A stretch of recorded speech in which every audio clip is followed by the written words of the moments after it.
ఇది మీ కొరకును ప్రజలందరి కొరకు దీన్ని నా జ్ఞాపకార్థం చేయదు.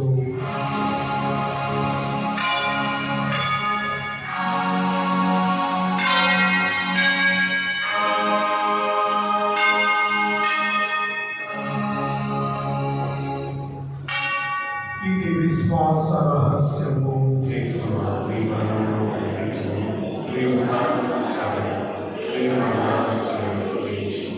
కనుక తండ్రి క్రీస్తు మరణమును తాను స్మరించు జీవమును అప్పమును రక్షణ పాత్రను మీకు సమర్పించుచున్నాము.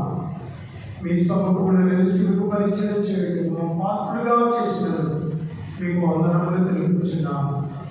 క్రీస్తు శరీర రక్తములను పాలివారమును పవిత్రాత్మ ద్వారా ఐక్యపరచమని ప్రతిమాలుకొనుచున్నాము. ఓ ప్రభువా, ప్రపంచమంతా